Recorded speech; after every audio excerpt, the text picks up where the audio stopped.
प्रिय विद्यार्थियों, आज हम एमए फाइनल पॉलिटिकल साइंस के optional paper Gandhian political thought के तहत हिंद स्वराज की चर्चा करेंगे।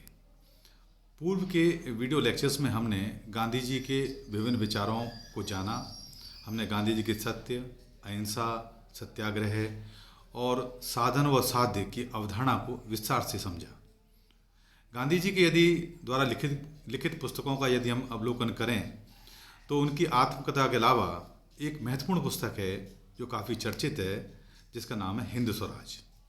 हिंद स्वराज में गांधी जी ने तत्कालीन जो राजनीतिक व्यवस्थाएं थीं, जो पूंजीवादी व्यवस्थाएं थीं, जो लोकतंत्र था और अन्य जो अवधारणाएं थीं, उनका विस्तार से विश्लेषण करते हुए बताया है।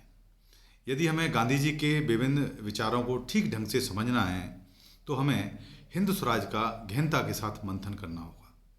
इस वीडियो लेक्चर में हम गांधी जी द्वारा रचित हिंद स्वराज, जो उनका एक राजनीतिक निबंध है, उसको हम समझने का प्रयास करते हैं कि इस निबंध को कब लिखा गया था, किस पृष्ठभूमि में लिखा गया था और इसकी मूल विषय वस्तु क्या है, गांधी जी इसमें क्या कहना चाहते थे। इसका हम थोड़ी इसके ऊपर चर्चा करेंगे। आइए हम गांधी जी द्वारा लिखित या रचित पुस्तक या राजनीतिक निबंध हिंद स्वराज के बारे में समझते हैं। हिंद स्वराज गांधी जी द्वारा रचित एक महत्वपूर्ण पुस्तक का नाम है, जिसकी मूल रचना सन 1909 में गुजराती भाषा में की गई थी। यह लगभग 30,000 शब्दों की एक लघु पुस्तिका है, जिसे गांधी जी ने अपनी इंग्लैंड से दक्षिण अफ्रीका की यात्रा के समय पानी के जहाज में लिखी थी। यह इंडियन ओपिनियन में सबसे पहले प्रकाशित हुई थी। गांधी जी की एक साप्ताहिक पत्रिका प्रकाशित होती थी जिसका नाम था इंडियन ओपिनियन।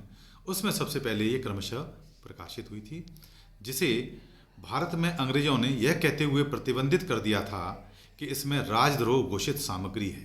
इसमें जो कुछ भी गांधी ने लिखा है वो राजद्रोह है और वो जनता को भड़काने वाला है। इस आधार पर अंग्रेजों ने भारत में इस पर बैन लगा दिया था। इस पर गांधी जी ने इसका अंग्रेजी अनुवाद भी निकाला ताकि बताया जा सके कि इसकी सामग्री राजद्रोहात्मक नहीं है। अंततः 21 दिसंबर 1938 को इससे प्रतिबंध हटा लिया गया और हिंद स्वराज का हिंदी और संस्कृत सहित कई भाषाओं में अनुवाद भी आज उपलब्ध है। संस्कृत में अनुवाद डॉक्टर प्रवीण पांड्या ने किया। हिंद स्वराज में गहरा सभ्यता का विमर्श है। वास्तव में हिंद स्वराज में महात्मा गांधी ने जो भी कहा है वह अंग्रेजों के प्रति द्वेष होने के कारण नहीं, बल्कि उनकी सभ्यता के प्रतिवाद स्वरूप कहा है। गांधी जी का स्वराज दरअसल एक वैकल्पिक सभ्यता का शास्त्र या ब्लूप्रिंट है। वह राज्य की सत्ता प्राप्त करने का कोई राजनीतिक एजेंडा या मैनिफेस्टो नहीं है। इस पुस्तिका में 20 अध्याय हैं तथा 2 अपेंडिक्स हैं, संसूचियाँ हैं, जो इस प्रकार हैं। मैं उनकी आपको जो सारणी है उसको बताने का प्रयास कर रहा हूँ। पहला जो है वो कांग्रेस और उसके कर्ता धर्ता, उसके बाद बंग भंग, फिर अशांति और असंतोष, फिर चौथा है स्वराज क्या है, पांचवा इंग्लैंड की हालत, छठवां सभ्यता का दर्शन, बाद में हिंदुस्तान कैसे गया, फिर हिंदुस्तान की दशा पहला भाग, हिंदुस्तान की दशा दूसरा भाग और हिंदुस्तान की दशा तीसरा भाग और हिंदुस्तान की दशा चौथा भाग, हिंदुस्तान की दशा 5 भाग। बाद में 13वें नंबर पे सस्ती सभ्यता कौन सी, सच्ची सभ्यता कौन सी, हिंदुस्तान कैसे आज़ाद हो, इटली और हिंदुस्तान, गोला बारूद, सत्याग्रह आत्मबल, शिक्षा, मशीनें, छुटकारा, और इसके बाद क्रमशः 2 परिशिष्ट हैं, परिशिष्ट 1 और परिशिष्ट 2। उक्त 20 अध्यायों में रखे अपने विचारों के माध्यम से गांधी जी ने तथाकथित आधुनिक सभ्यता पर सख्त टिप्पणियां करते हुए अपने सपनों के स्वराज की तस्वीर प्रस्तुत की थी। इसमें गांधी जी ने पाठकों के सवालों के जवाब में एक संपादक की तरह दिया था। हिंद स्वराज महात्मा गांधी की चर्चित कृति है, जैसा कि मैंने आपको अभी बताया। इसे प्रकाशित हुए 100 साल हुए हैं, लगभग उससे ज़्यादा ही हो गए। यह एक बीज पुस्तक है। यह भारतीय व्यवस्था का एक वैकल्पिक मॉडल है। गांधी जी ने इस पुस्तक में अहिंसा, नैतिकता, स्वदेशी, स्वावलंबन, समता, सभ्यतागत विमर्शों पर अपने विचार प्रस्तुत किए। ये इसकी विषय वस्तु रही है। गांधी जी ने हिंद स्वराज में जो भी कमेंट्री प्रस्तुत की है, जो जवाब दिए हैं संपादक की तरह, उसमें जो विषय वस्तु है वो अहिंसा, नैतिकता, स्वदेशी, स्वावलंबन, समता, सभ्यतागत विमर्श, इन पर अपने भिन्न भिन्न दृष्टिकोणों से विचार प्रस्तुत किए हैं। पूंजीवादी व्यवस्था, लोकतांत्रिक व्यवस्था, राज्य व्यवस्था, इन सभी विषयों पर उन्होंने, गांधी ने अपने विचार प्रस्तुत किए हैं, जो उनके राजनीतिक और आर्थिक जो विचार हैं उनको प्रतिबिंबित करते हैं। उन्होंने मशीनी सभ्यता की आलोचना करते हुए पश्चिमी देशों के विकास को अस्वीकार कर दिया और स्पष्ट शब्दों में लिखा कि हमें ऐसे विकास की आवश्यकता नहीं है। जैसा कि मैंने पूर्व में बताया कि गांधी जी ने हिंद स्वराज पुस्तक 1909 में लंदन से केप टाउन, दक्षिण अफ्रीका का जो शहर है केप टाउन, जाते वक्त जहाज में 21 दिनों में लिखी थी। पुस्तक लेखन के लिए उन्होंने जहाज में इस्तेमाल हो चुके पन्नों के पिछले हिस्से का उपयोग किया था। मूल पुस्तक गुजराती भाषा में लिखी गई थी, जिसे ब्रिटिश सरकार ने प्रतिबंध किया था। तत्पश्चात उन्होंने इसका अंग्रेजी अनुवाद भी किया। सर्वप्रथम यह पुस्तक दक्षिण अफ्रीका में छपने वाले साप्ताहिक गांधी जी का जो अखबार था इंडियन ओपिनियन, उसमें प्रकाशित हुई थी। हिंद स्वराज पुस्तक को जहाँ अधिकांश चिंतकों ने प्रकाश स्तंभ बताया, वहीं इस पुस्तक के विरोध में आवाज़ें भी उठी थी। उस समय के कुछ राजनीतिक विचारक थे, उन्होंने इस पुस्तक के विरोध में कुछ अपनी बातें भी रखी और कुछ ने इसकी तारीफ भी की थी। विरोध करने वालों में गांधी जी के गुरु गोपाल कृष्ण गोखले और उनके शिष्य जवाहरलाल नेहरू का नाम उल्लेखनीय है, जिन्होंने इस पुस्तक को बकवास करार दिया था। गोखले जी का मानना था कि यह विचार जल्दबाजी में बने हुए हैं और 1 साल में भारत में रहने के बाद गांधी जी खुद ही इस पुस्तक का नाश कर देंगे। नेहरू जी ने इस पुस्तक को अयथार्थवादी कहा था।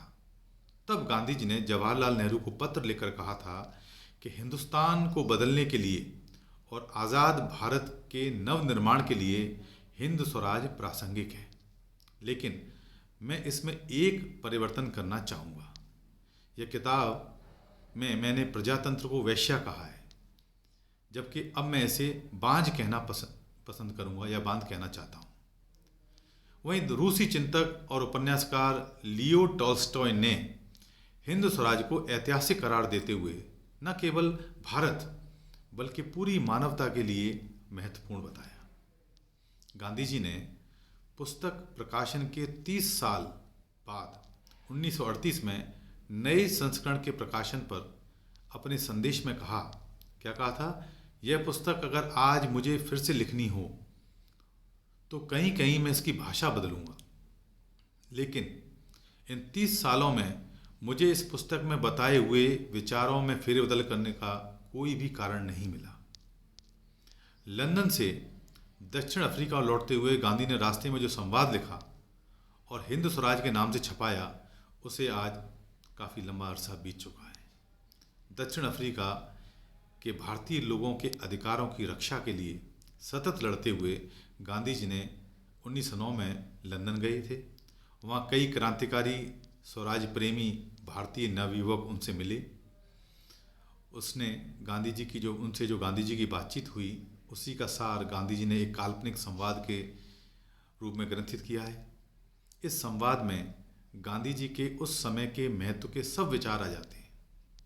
किताब के बारे में गांधी जी ने स्वयं कहा है कि यह छोटी सी किताब इतनी निर्दोष है कि बच्चों के हाथ में भी दी जा सकती है। यह किताब द्वेष धर्म की जगह प्रेम धर्म सिखाती है, हिंसा की जगह आत्म बलिदान को स्थापित करती है और पशु बल के खिलाफ टक्कर लेने के लिए आत्मबल को खड़ा करती है। तो गांधी जी के हिंद स्वराज के बारे में एक कमेंट से गांधी जी इस निर्णय पर पहुंचे थे कि पश्चिम के देशों में, यूरोप, अमेरिका में जो आधुनिक सभ्यता जोर पकड़ रही है, वह कल्याणकारी नहीं है। मनुष्य हित के लिए वह सत्यानाशकारी है, विनाशकारी है। गांधी जी मानते थे कि भारत में और सारी दुनिया में प्राचीन काल से जो धर्मपरायण नीति प्रधान चली आई है वह सच्ची सभ्यता है।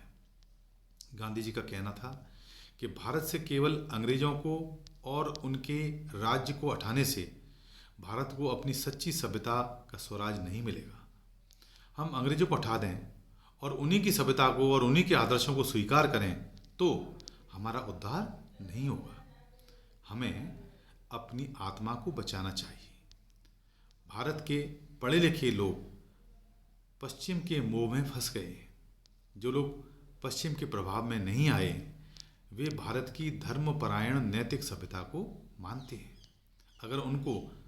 अगर आत्मशक्ति का उपयोग करने का तरीका सिखाया जाए, सत्याग्रह का रास्ता बताया जाए तो वे पश्चिमी राज्य पद्धति का और उससे होने वाले अन्याय का मुकाबला 100% कर सकेंगे तथा शस्त्र बल के बिना भारत को स्वतंत्र करके दुनिया को भी बचा सकेंगे। पश्चिम का शिक्षण और पश्चिम का विज्ञान अंग्रेजों के अधिकार के जोर पर हमारे देश में आई। उनकी रेलें, उनकी चिकित्सा पद्धति, उनके रुग्णालय, उनके न्यायालय, उनकी न्यायदान पद्धति आदि सब बातें अच्छी संस्कृति के लिए आवश्यक नहीं हैं, बल्कि वे घातक ही हैं। वगैरह बातों के बिना किसी संकोच के गांधी जी ने इस किताब में दी हैं। इसके हिंदुस्तान आते ही बम्बई सरकार ने आक्षेप लगाकर उसे जब्त किया।